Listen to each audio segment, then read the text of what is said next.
Dr. Paul White, thank you so much for meeting with us today and being a part of this Ignite HR Summit 2023. Thanks, It Elena, for is, having me. I'm glad to be with you. yeah, such a pleasure and so excited. When we were looking at speakers and deciding who to bring on, you have such a great message for people, and we really want people to hear it. So thank you. For those of you in the audience that do not know, Dr. Paul White is a psychologist, speaker, and leadership expert who makes work relationships work. He has been interviewed by New York Times, BBC News, and other international publications. Dr. White is the co-author of the best-selling book, The 5 Languages of Appreciation in the Workplace, which has sold over 575,000 copies.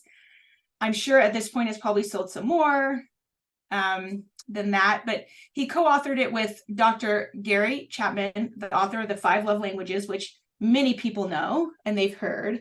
And it's really great to have. How do I take these love languages and apply it to work? Because I'm sure there's some controversial ways to do that. So thank you again. Dr. White, would you provide us with just kind of an overview concept behind the 5 languages of appreciation and share what inspired you to research and develop this particular idea?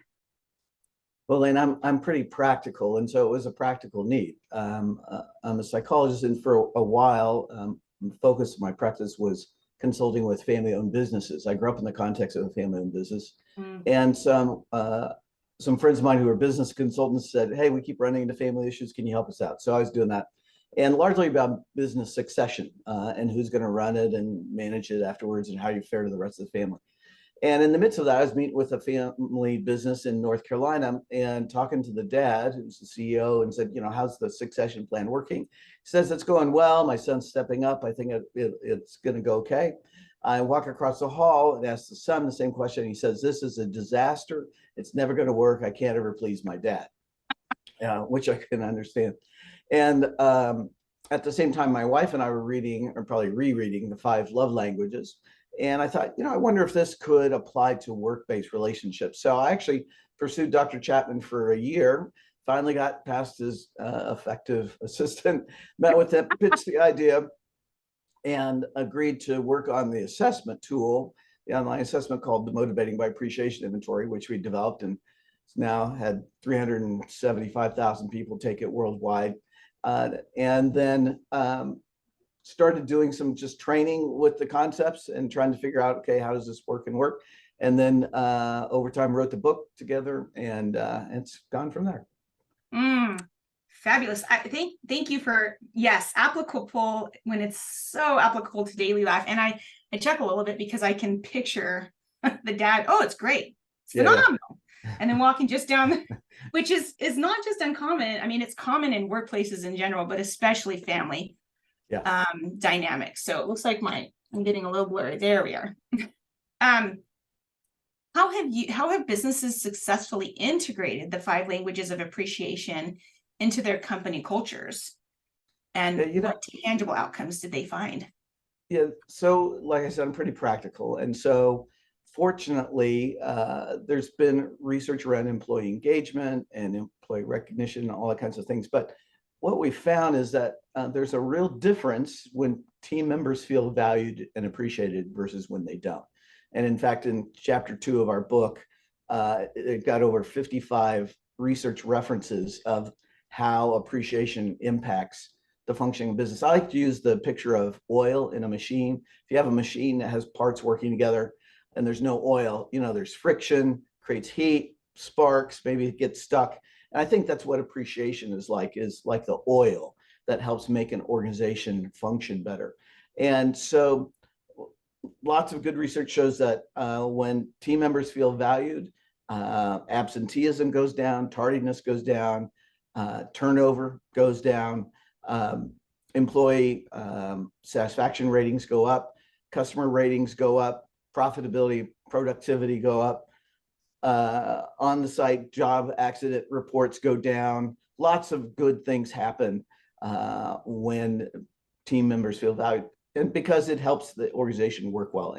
And it's been fun to work with all kinds of businesses. We had an article written about us by the New York Times about our work with a mining company. Mhm. And so we work with schools and medical practices, manufacturing, all different kinds of things. And it's fun to figure out how to tweak it and make it work in each setting. Yeah, I was re-listening to the book, and that was something that stood out to me again this time, which was each organization is unique. It's not cookie cutter again, which is exactly what you talk about in the book. So I bet that would be exciting. Yeah, Okay, how sure. are we going to do this? Thank you. The current work market can feel pretty volatile to some business owners. Given that, with increased remote work, hybrid models, and of course we had the Great Resignation.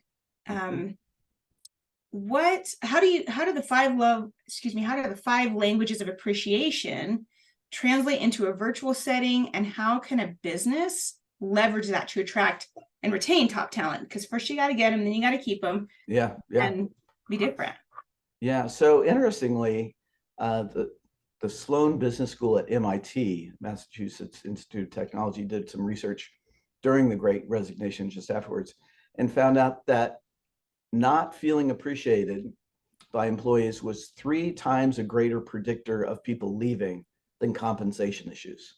And I work with a lot of business leaders, and they want to pay their people well and treat them well, and a lot of them are entrepreneurial, and finances and financial success is important to them, but not all of their employees does it have the same impact. In fact, we know that financial rewards have less impact than feeling appreciated. And so being able to create an environment, a culture of appreciation is huge, both in retaining. We know that when team members don't feel valued, up to 79% in one study found that when people leave, they leave because they don't feel valued. So if you're losing people, it's not pay. Although, you have to pay them the market Right. rate, but it's really about culture, and it's about appreciation. And so sometimes it's hard for business leaders to get, because one of the misconceptions that business leaders have is that the goal of appreciation is to make people feel good. I mean, I've had leaders say, well, first of all, we pay them, that's our appreciation. Well, they're going to have a high turnover rate. But secondly, it's like, hey, we got to get stuff done. I'm not here to have a party. And I understand that work is about work, but we know that when team members feel valued, the work gets done. And that's really the goal of appreciation, is to make an effective, functional organization. Yeah, we want people to feel good, but in this setting, it's about helping the team work together well. Ooh, I was in corporate for 20 plus years, and that mentality or that thought process is very prevalent. Is, well, we pay them, I don't understand. Or you would I remember walking into a facility after a store director had left, right? Not under great terms, but the conversation was, you're right, it's not about, I mean, that's great, it's a byproduct where people feel good, but really there is a goal behind it. It's not, oh, everybody's just going to be happy and feel good. But what's great is you can do both, right? You can help people feel good, appreciated, and drive that result, which is important. You're a business owner, you have to make money, you have to get results. Yep. And I hear that a lot.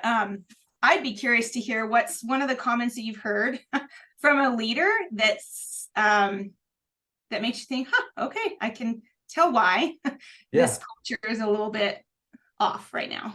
Well, I was dealing with a big hospital system, and one of the nurse managers in a debriefing session said, I only really praise people when they've done above and beyond, what's required. And that's fine, but she happened to have the highest turnover rate of any unit in the whole hospital, because it was like, what do you got to do? I mean, kiss the moon or whatever to make it. And yes, we need to motivate ourselves, right? I mean, welcome to life. All right. It's not like we're going to, hey, let's throw a party. Gloria showed up today. I mean, it's not that, but it's that, yes, we'd like to know at some point that somebody besides ourselves values what we do. And it doesn't take a lot to make a difference. And that's really, I guess, a key message for business owners and leaders, that we're not talking about creating this huge, big system. I mean, we work with PepsiCo, we work with, I don't know, all different kinds of large companies, insurance companies, the Mayo Clinics, all that kind of stuff. But we work with small businesses because that's sort of where I grew up, and and in small organizations. And so what we found is that often we'll come in and just work with one group, have one supervisor that's sort of interested in this, do a little bit of a pilot project, and find out how we need to tweak it for their culture and how they're structured and all that.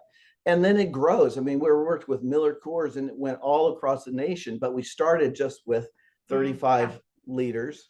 And so it doesn't have to be this big thing, and it's not that expensive either. Most of these things, it just takes a little bit of knowledge and forethought, and you hit the target, and it works. You hit on something that I think is so great, which is you start small and you get big. And I think sometimes people, even if they're not the owners, the HR person, they feel like, what can I do? This culture is not what I wanted or not what I thought it was going to be. And they walk in and they have this decision that they're pondering, which is, am I going to stay? Right. Am I going to go find something else? And I think what's impactful that you said, at least for me, which is start small. One person can, if they change how they're interacting, we've had it has people, a ripple effect, right? Yeah, we've had receptionists find our stuff and read the book and then have it on their desk, and then their supervisor finds it. So if people want to start, I mean, a nice starting point is our website. It's appreciationatwork.com. It's the word appreciation at work. And we have all kinds of resources. We have some free videos. We have a YouTube channel for Appreciation at Work. We have actually, I guess we'll give the address later, but we have an infographic that we put together that's sort of a nice summary, introduces people to it, but you don't have to just dive in, 100%. It's like, watch a video, see it, and maybe read the book. The book's an easy read, and maybe share it with somebody and talk with somebody over lunch. And what you're going to find is that there's going to be people that sort of share the same vision, and you can start where you are and then go from there. I'd love to hear one of your success stories with that, where it was a secretary or somebody who they sometimes don't understand their value. Those frontline workers that are the core of an organization in general, they don't always understand their value. Do you have a story that? I got a great story. So, we're working. So, had the opportunity to work with the NFL HR department and every NFL HR department. Was that a dream, by the way? Are you a football fan? No, it wasn't a dream. I didn't even think about it. I mean, but the way the HR director that hired me hadn't even read our stuff, but one of her team members, actually 2 or 3 of her team members, had read our stuff and said, we need to look into this. So they had me come and I did a presentation, and then they've gone from there. So it doesn't have to start at the top. And actually, rarely do we start at the top of an organization. Usually it's within some department or division that somebody is interested in, and we go in that way, and then it spreads throughout the organization. I love that. That's awesome. It just gives power back, right? It gives power back to the individuals at the front lines, which was always one of the things I would love to do, but it's hard to do in those bigger environments too. Hey, diversity and inclusion is big. It's always been big. I remember I was telling somebody 15, 20 years ago, we were doing it and talking about it, but now it's even exploded and even infiltrated, which it should, right? Diversity and inclusion is huge. It's big, critical. So tell us how this concept can help facilitate that within an organization and cater to a diverse workforce. Yeah, it's interesting. I don't know how many of your audience work for either government agencies or funded by the federal government, where you have to do diversity and inclusion training every year. And I hear from these people all the time, they're just like bored out of their minds because it's the same thing largely. But I would encourage, we've had people use our stuff for diversity training because basically we're saying, hey, your people vary, they are diverse in how they feel valued and appreciated. and we get to the heart of that matter so you can treat them as individuals. And, you know, I guess a key theme and messages is that appreciation is different than employee recognition, and that most employee recognition programs don't work in the terms of helping individuals feel valued, and they weren't designed to do that. So that's okay. But employee recognition and appreciation can really dovetail and work together to help create a positive environment. But appreciation for us is about valuing the person beyond performance. It can include performance, but you know, I think most of us have gone through times in our lives where we weren't at our best. I have twin sons, they're now adults, but when they were there, we were away from family. It was sleep deprivation, and man, I was not the best on my team. I mean, I survived, but you know, and there's times where we just need support. And Right. and also there's most recognition programs sort of touch the top 10 or 15% of a team. Well, that leaves the big middle group of 50 to 60 people are good people, they're solid people, they're showing up, doing their job, but they don't hear anything. So what does that mean? They're on the trading block looking around, right? You don't want to lose them. And so that's where appreciation, and maybe somebody's new or a younger employee that's still sort of figuring out what work is about, to be honest, Right. is you don't want to just, you know, sort of nail them all the time, but there's things that you can appreciate people that aren't related to performance. For example, I like to work with cheerful people more than grumpy people. All right. So, and I have a team member who's just got a delightful smile and laugh, and she just lights up the room.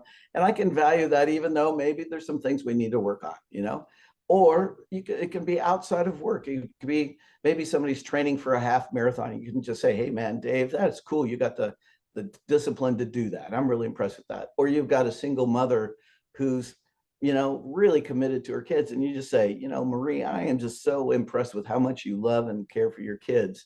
It's not about work, it's about her, you know, and is it going to create a positive connection? Absolutely. One of the things with virtual and remote workers right now, the big challenge, and if, again, just finished a series of videos that if you go to probably Appreciation at Work, the YouTube channel, there's series 6 videos on remote work, but one of them is how do you stay connected with remote people? And we created a version of our assessment that's just for remote and long distance workers, because the actions are different, right? How do you spend quality time with somebody who's in a different state or a different country? Well, we address that and help you figure that out.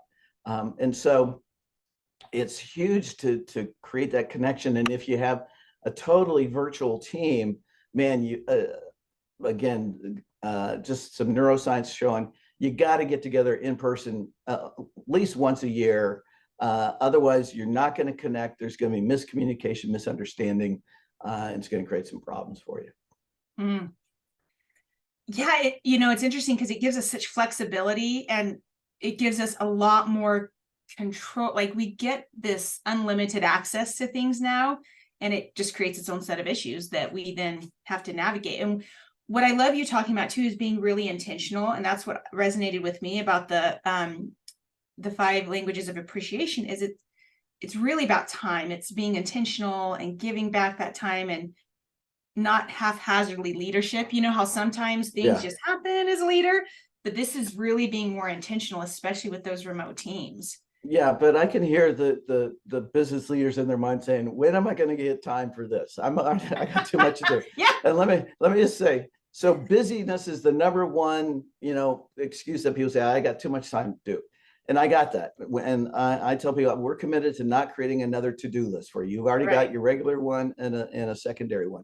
But what we found is when team members feel valued, it actually creates more time for you, because you're not having to deal with stupid little things like what size their monitor is and where their parking spot is and whether they're on a window, or, you know, you said something nice to Jenna and you didn't say anything to me, you know. And when people feel valued, that stuff sort of melts away. And so you're not spending a lot of time managing stupid little conflicts that don't really help you accomplish your mission. And so, you know, it takes some initial investment, but the payoff is huge over time. Yes. Yeah, thank you for addressing that, because I can hear fellow business leaders doing the same thing. Oh my gosh, another checklist. Yeah, yeah. I don't have time for that. Right. Great. Leadership and innovation. As leaders, there's so much out there for leaders, books and things and ways to become a better leader. And how can utilizing this concept help leaders right here be innovators in what they're doing, whatever, right? It doesn't even matter what discipline they're in, what their work is in, but how can they become innovators by utilizing this concept? Yeah, there are tons of resources out there, and some are good and some are not, or they're not as good. And I would say, we've done research. Ours is empirically based. I've published over 15 research studies looking at generational differences, looking at differences across cultures, across work settings. I mean, I'm committed to figuring out how to make this work practically. And I'll tell you what we know and what we don't know, but you want to get to someplace that's not just a good idea, because there are a lot of good ideas that don't work, or they haven't figured out how to make it work yet.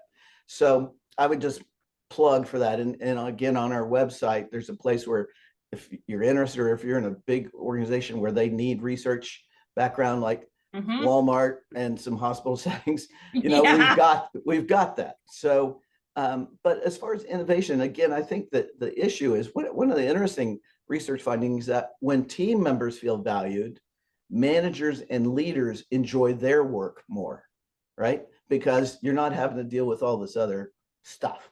And you're able to, and your team works. I mean, think about, again, the difference between a machine that's oiled and one that's not. It's like it gets it done, and it's fun to see this machine work and see the output, and it's encouraging. And then you can, take a day off every once in a while. I think you need to say that one again, because let me tell you, as I'm a small business owner, I know what it's like. Well, even in corporate, I remember 60, 70 hours a week, and everybody's like, hey, what day are you taking off? I'm like, I'm sorry. Yeah. What did you just ask me? I have no days, right. but for anybody out there that thinks you have to work 7 days a week when your people are working as a well-oiled machine, which my dad's a mechanic, so he'll love that. He'll love that visual, is that you get to take time off and you get to live that dream, right? Small business owners create this dream, they want to go do it, and then they get bogged down with the people, which are their greatest benefit to their company too. I love that. Yeah, take a day off. Or leave a little bit early and go fish or take a walk or something. Go fish. There's the book that you have, there's PDFs with it, and I was impressed with as much research as there was at the very back, where you had all of this stuff cited. So I would just put a plug in, but you guys have done a phenomenal job of research. Thanks. And I just revised and updated the book. It's coming out in October, with new citing new research and all that, and especially a whole new chapter on remote and hybrid workers. We included it. We wrote it pre-COVID 2019, but we were dealing with remote then. But obviously life has changed, and so sort of have dealt with that. And it works. I mean, it works with remote workers, with hybrid, but you've got to figure out. I guess the key issue is that, one, we talk about authentic appreciation. I'm not here to teach people how to look like they appreciate somebody. I'm not into the image thing.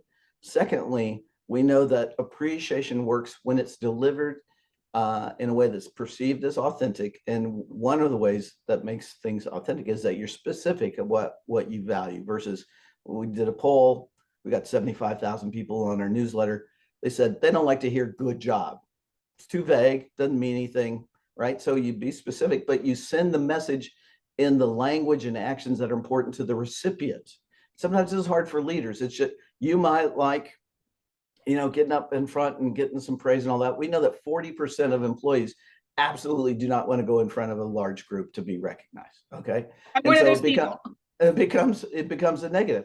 So you find out, so it can be, their language could be words, but there's a difference between praise in front of a big group versus just a little personal note or a text or whatever. Same thing with quality time. We found generationally that in the old days, those of us who are older, quality time meant time with your manager or supervisor. You got their focused attention. You could talk to them, get input, share observations. For younger workers, I tell leaders, hey, especially leaders, if you have a team member who has quality time as their language, it doesn't mean they want time with you. Okay. You may be wonderful, you may be great, but they're not looking for time with you. They want to hang out with their friends, their colleagues. They're more collegial, more peer oriented. And so quality time is different that way. So acts of service, it's not rescuing a low performing worker. It's something you can do that makes their day of work or week go better, like when they're working on a time deadline project, or if you're in clinical services, all of a sudden all the patients show up at once. How can you help out? And for them, words can be negative. It can be like, don't tell me you care or support me, show me. Words are cheap. Tangible gifts, not bonuses, not raises. They're just small things to show you're getting to know them as a person. Maybe bring in their favorite drink, if it's hot out, a cold drink, or, tea or coffee, or a snack, or maybe a magazine about their favorite sports team. Can send them a link to a video about how to do soccer training if they're starting to coach their kid in soccer. I mean, it's just a little something. And then physical touch, people always wag out about that. But it's really just spontaneous celebration, right? It's a high five when you finish a project, a fist bump when you solve a problem, maybe a congratulatory handshake. And you have to be careful, but there's cultural differences. I mean, I lived in the South for a while. They do side hugs. We do work with people in New York, New Jersey. This is physical touch for them. Hey, it's just a nod, 3 feet distance. Yeah. So anyway, but if you find out what's important, we don't want you doing them all for everybody. That's a waste of time. Find out what your right-hand person likes, hit it on the head, hit the nail. Have to do everything all at once, right? Because that feels extremely overwhelming to anybody. Like, oh my gosh. Yeah, I tell people, look, a key is to start somewhere with somebody, right? Mm-hmm. And so here's how you pick. Either you pick somebody that they work with you day to day, and if they didn't do what they did, your life would be a lot tougher. Well, you better make sure that they know that you value that. Secondly, if you have a key team member that if you lost them, it would be hurt city, you better make sure that they feel valued, or they're people are approaching them. Third could be just people that are discouraged. They're working hard on a project and they're hitting obstacles and have to it's like, come alongside of them and encourage them. Encouragement and appreciation are essentially the same thing, except encouragement is about the present. So think about somebody, do something. The safest is words. One of the things, misconceptions, is that appreciation isn't just words, because over 50% of employees choose a language different than words. Now, it's the largest one, it's 46%, but if you only use words with your team members, you're going to miss over half of your team in how they really do feel valued and appreciated.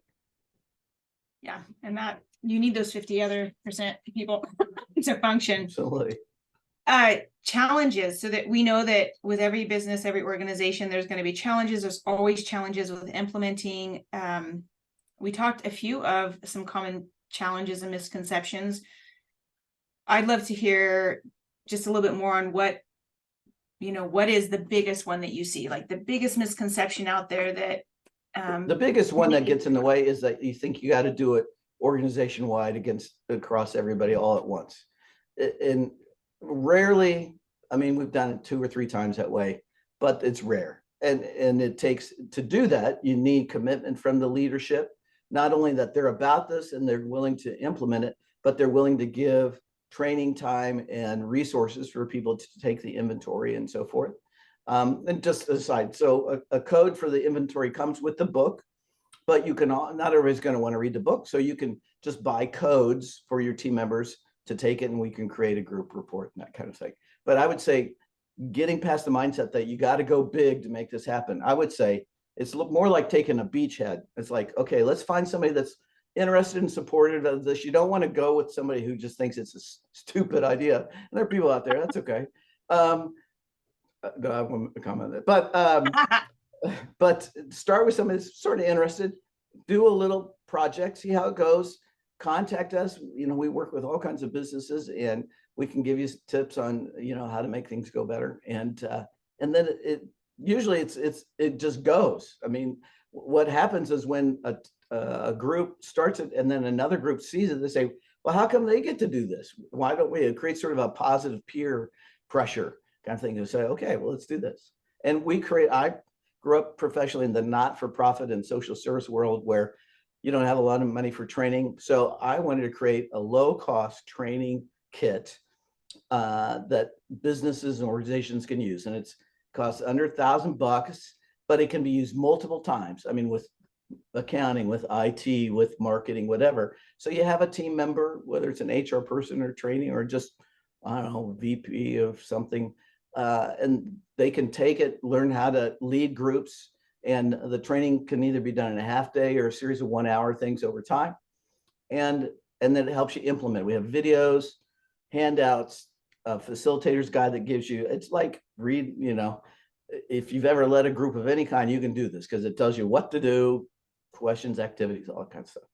I've participated over my over years of different programs and expensive programs, right? I was in corporate, they had more funding, they had a checkbook, and that's what I was again doing more, looking at some of those things again, and it is extremely reasonable. And my passion is as well nonprofits, and which is your very they will sell their soul for you, whatever they give a lot. They give so much, right? And that's an expectation. That's what's perceived as an expectation. So I'd love to hear, because that's where your work is how you've seen nonprofits be more sustainable long-term because they've integrated something this, I say simple, but you know what I mean? Like very. Yeah, no, it is simple. That's one of the problems I had to get past. It's like, this is not that tough intellectually, which becomes a strength because most people don't have a lot of bandwidth in their mind or energy to learn new stuff. So it's easy to understand, it's easy to learn and remember and apply. So that helps. Nonprofits, I mean, we work with the American Red Cross, we work with Compassion International, with World Vision, we work with church organizations, inner city social service agencies, public schools. And it's fun because it doesn't cost a lot of money. I mean, that's one of the nice things. And what's interesting about sort of frontline workers is, when you're in management, you take different, assessments and you go to trainings. Most frontline workers have not gone through this. And so they really enjoy sort of the self-discovery of this and also discussing it as a group.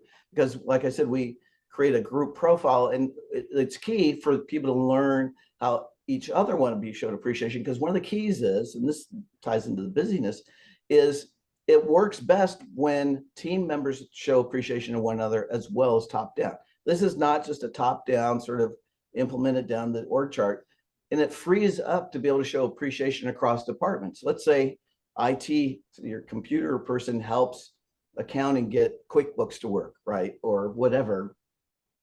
That person can show appreciation to this person. It's not about the org chart. It's just like, hey, thanks for helping me out, taking the time to do this. This really made my day go easier.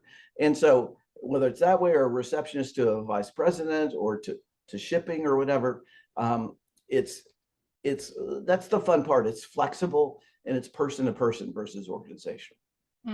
How have you seen leaders? So maybe some of those tough cookies, those people are like, oh my gosh, this is really dumb. How have you seen that shift for them? Well, so we worked with this mining company in South Dakota, and they take stuff and then they crush it into like commercial chemicals for building and concrete and that kind of stuff. And this is not just your a tough flowers. job. Yeah, it's not your flowers in the garden kind of people. And so they were like, I don't know. So I went in and did training for them, and then they saw how it was about being authentic and being about them. It wasn't just, we're just going to go through the motions. And also, I gotta say, the leadership was committed to it, and they said, we're going to do this. And so I actually came back a year or two later, and we sort of followed up. But in the meantime, they took ownership of it. And so each language has a little symbol that goes with a visual symbol. And so they had stickers created that they could put on their hard hats to let people know that they were, words or time or whatever. And also it became part of their onboarding process that actually became sort of a badge of pride that you couldn't take our assessment and go through the training until you've been there. I don't know whether it's 3 or 6 months, but you've been past your probationary period. And then once you did, then you could do that. And so it became sort of part of the deal. And they continue. I mean, we're 7 or so years down the road, and they still use it. And the New York Times wrote about that because it's not, and we do it in law enforcement and with the court system and prisons and all the kind of things. So it's not just for feeling good. You said this a few times, authentic. And I think that's the difference, right? Like people, I've heard this for years. I took a lot of leadership classes, but I heard this, nobody cares how much you know till they know how much you care. Like I've heard that for years, right? Yeah. And then there's the authenticity of who you are as a person. And there's a craving, I think, for more authenticity. And so you've talked about that a few times, being authentic. Go ahead. Yeah, so that's a reason I don't want to come in and just do a top-down implementation, because if you do that, if it's required, it undermines the perceived authenticity. Because I heard from hospitals that doctors had to write 3 thank you notes a month. Well, if they got 9 people on your team and you're finally getting one in the 3rd month, you know where you stand. But and we also, I tell people, hey, if we have people that aren't into this, I say that's fine, but don't become obstructive. Just stand to the side and watch. And you don't have to, I don't want somebody to go through the motions when they're not into it, because that creates this, perceived inauthenticity. So, and we talk about, what do you do when you don't appreciate somebody? That's there are some tough people out there, right? Not you or me, but there's other people. I don't know. My wife maybe might disagree with that, but my husband would definitely disagree with that with me. Just so there are some people that we just don't click with, or we don't understand, or or actually we just really don't value. So I just say don't.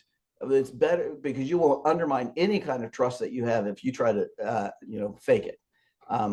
But one of the things we learned over time, I used to sort of early on, I'm like, well, just sort of try to figure out how to appreciate them. But what we figured out is 2 things happen. One is people don't appreciate somebody usually in a secondary supervision role. In other words, you're not directly supervising them, but they're a manager, and you don't really know what they do or what they bring to the game, right? So you got to find that out and hear from their team members.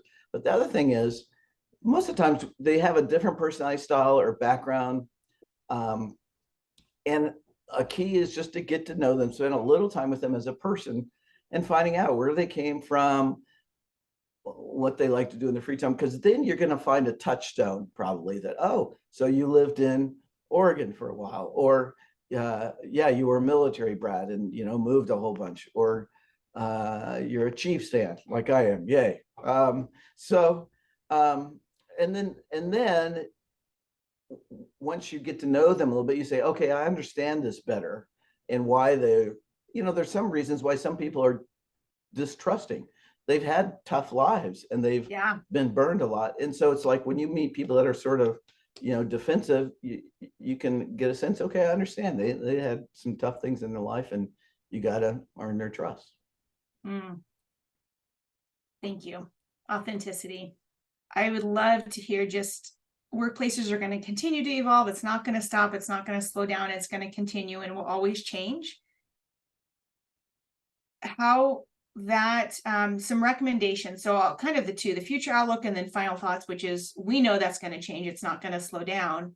What are some great recommendations and things for leaders who may be looking at it thinking, oh my gosh, I'm going to constantly be changing? And well, a couple of things about that. So one is, we've just in the last 6 months embarked on a collaborative project to develop a tool that is an employee engagement platform that allows people to talk together and share things and so forth, that incorporates our information, the 5 languages, so you can incorporate a person's languages and actions. And so if you're going to a meeting, you want to find out what they like, do that, and also have a mobile app for it. So if people are interested, we can talk about that, but you don't have to be a big organization. I mean, we're implementing it with, firms that have only 10 or 15 people. So it's not hugely expensive because, it's a platform that's already set up that then we tweak with your imagery and all that kind of stuff. So that, I think technology is going there. A warning about that, though, is there's some places out there that are just like selling peer recognition programs where you send them a little badge or something like that. And to be honest, that's bunk. I mean, it's a nice start, but it's really limited and you ain't going to get much for your investment because largely it's words and largely it's in front of other people for image. It's not about authenticity stuff. So it can be used and tweaked a little bit, but most of them, I just think it's a good tool. So, there was where we're headed that way. What was the other part? I forget. And just some final thoughts on, for business owners, HR leaders, anybody in this who are just becoming acquainted. One thing you want them to take away, and one thing that they could do when they go back that they will see change. Yeah. All right. I'm just going to be totally straight. And this is not a sales deal, but I'm going to say, if you as a leader do not take seriously the issue of being strategic about investing time and energy on how to show your team members how to feel appreciated, you will not be an effective organization because people are going to be leaving. You're not going to be able to attract talent, and it's just not going to work well. And there's new international rules in Europe that you have to show what you're doing with human capital, and because the research is showing that companies that pay attention to the people in a way of showing appreciation function better, are more profitable, and so for investors, that's a factor for them. And in fact, I was just talking to a friend who's in the private equity firm, and they're using this as a filter that if your culture sucks, I don't care how well, we're not going to invest in you because it's not going to last. So I'm just saying you need to take it seriously for your business to function well. And it's not that tough. And you can start small and see it and then grow it from there. Thank you. Yes, human capital is so great that is now in the mathematical equation of how a business is doing well. I mean, those of us that have been in it know it instinctively. Thank you for calling that out, and thank you for reminding people that if you don't care, you need to get on that bus. You need to be in there. Dr. White, thank you so much for your time today. I can't even tell you, this is exciting for me. Just a pleasure to meet you and pleasure to have you here. For everybody out in the audience, there is a free gift. So for listeners, you can email Dr. Paul at yesdrpaul@gmail.com, correct? Did I get that right? And put the event name in the subject line, which is Ignite HR Summit. Is that good enough? They don't need the whole. Great. No, Okay, that's it. Not all the gobbledygook. And then you're offering them a copy of your new infographic, which I'm extremely excited about, and that you can print, post, which is so nice to have, and share with others. And then a copy of the article written about the New York Times business section. You have that article as well. And a sample report of the online assessment, the Motivating by Appreciation inventory. And that is amazing. Dr. White, thank you so much. Again, thank you for the work that you're doing, which is bringing out authenticity and allowing us to see each other as people and humans, which is what we are, as a whole, and not just our work self and our home self. Right. So thank you very much for your time for that. And just thank you for bringing your knowledge and just your good heart. From what I work with a lot of people, and I may call your wife later and confirm. Okay. But I'll tell you what day to call, right? So sounds good. But again, thank you so much for your time. We're so excited. And if you guys haven't already out there, make sure you download the book, make sure you connect in any way you can. Just such a wealth of knowledge. You bet. Thanks for having me. I enjoyed the time. Thank you.